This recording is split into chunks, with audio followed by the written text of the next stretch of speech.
আপনার পরিচিত এমন কেউ কি আছে যাকে দেখে আপনি ভাবেন যে এই মানুষটা এমন কেন? তার চিন্তাভাবনা এবং আচার আচরণ দেখে আপনার মাথায় একটাই প্রশ্ন আসে, সেটা হচ্ছে ও এমন কেন? মাঝে মধ্যে হয়তোবা আপনি আয়নায় নিজেকে দেখে প্রশ্ন করেন, আমি এমন কেন? হয়তোবা আপনি খুব বেশি রাগী, চট করে রেগে যান, হয়তোবা আপনি খুব বেশি সহনশীল, আপনি অন্যান্য মানুষের ফিলিংস নিয়ে বেশি কেয়ার করেন, আপনি তাদের সাথে কোনো রকমের ঝগড়া জড়াতে চান না।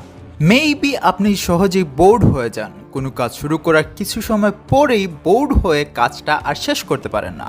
আর না হলে আপনি এমন একজন মানুষ যে পরিপাটি এবং গোছানো পরিবেশে থাকতে পছন্দ করে, কিন্তু আপনার পরিবারের কোনো একজন এত বেশি অগোছালো যা আপনাকে খুব বেশি বিরক্ত করে।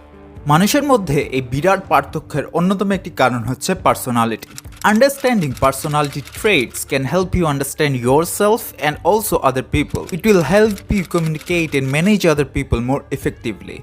সাইকোলজির ফিল্ডে বেশ কয়েকটি পার্সোনালিটি মডেল আছে, তার মাঝে বিগ 5 পার্সোনালিটি মডেল অন্যতম এবং অনেক বেশি useful. In this video I'll discuss the big 5 personality model and help you understand your peculiar self more clearly and help you connect to your authentic self at a deeper level.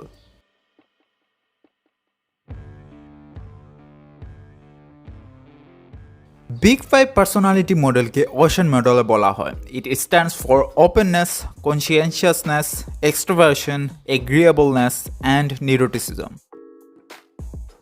এই trade express করে একজন মানুষ নতুন idea বা অভিজ্ঞতার প্রতি কতটুক আগ্রহী।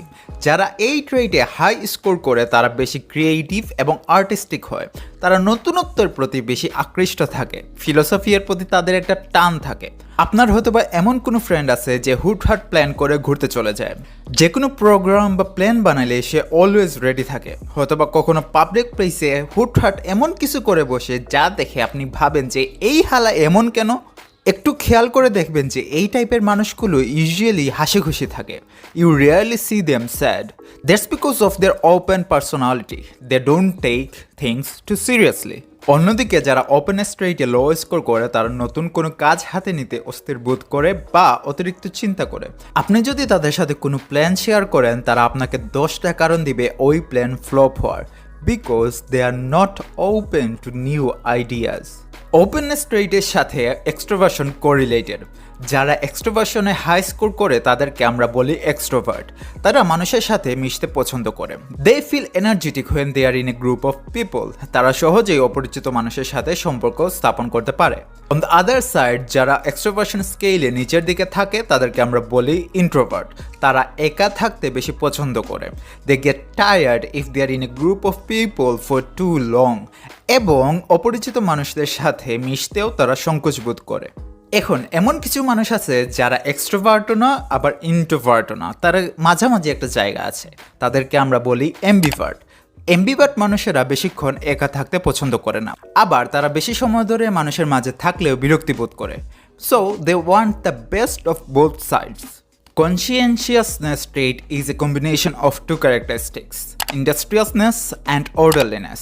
Industriousness বা পরিশ্রমিতা একজন ব্যক্তির কাজ করার ইচ্ছার সাথে সম্পর্কিত। Extremely industrious people want to work all the time. They want to be productive in every single minute of their life.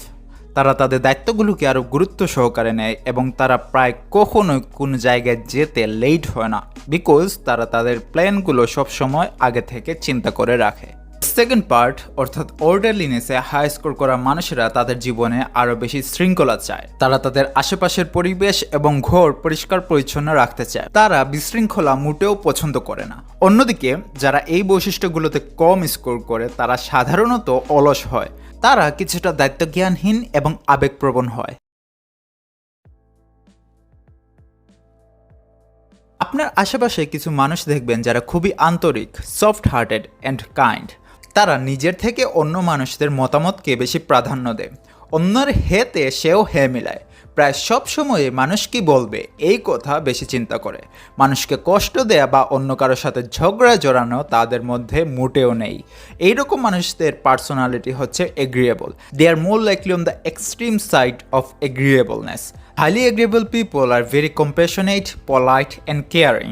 Generally speaking নারীরা পুরুষদের থেকে বেশি এগ্রিয়েবল হয়, because there is a biological reason. নারীদেরকে একটি শিশু জন্মদান করার পরে তার টেক কেয়ার করতে হয়। একটি শিশুর অনেকগুলো নিডস এবং রিকোয়ারমেন্টস থাকে। একজন নারীকে ওই সময় নিজের চাহিদা ভুলে গিয়ে ওই শিশুর সব চাহিদা মেটাতে হয়, যার কারণে তাদের মধ্যে এই পার্সোনালিটি ট্রেটটা বেশি থাকে। অন্যদিকে পুরুষদেরকে তাদের হক আদায় করার জন্য প্রতিনিয়ত সমাজে অন্য মানুষদের সাথে লড়াই করতে হয়, যার জন্য তাদের এই এগ্রিয়েবলনেসটা কম থাকে। কিন্তু this is not always the case. Women can be disagreeable and men can also be agreeable. But generally speaking, women are more agreeable and men are more disagreeable.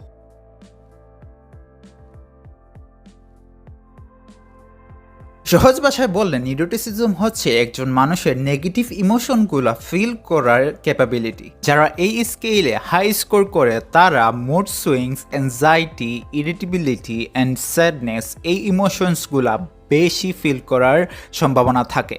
এই টাইপের মানুষেরা সহজেই রেগে যায় বা ইরিটেটেড হয়ে যায়। তাদের ডিপ্রেসড হওয়ার প্রবাবিলিটিও বেশি থাকে। অন দ্য আদার হ্যান্ড, যারা এই ট্রেটে অর্থাৎ নিউরোটিসিজমে কম স্কোর করে তাদের মুড অনেকটা স্টেবল থাকে। তারা সহজেই নেগেটিভ ইমোশনসগুলা ফিল করতে পারে না। প্রায় 1 মাস আগে আমার আব্বু আমাকে বকতেছিলেন যে আমি কোনো কাজ ঠিক মতো করি না, লাইক কোনো ঘর অগুছালো রাখি এবং কোনো কিছু হাতে নিলে ওইটা ঠিক জায়গায় রাখি না। And naturally, it really irritated me. It made me annoyed. But then I thought, oh, আমার আব্বুর personality may be orderly type.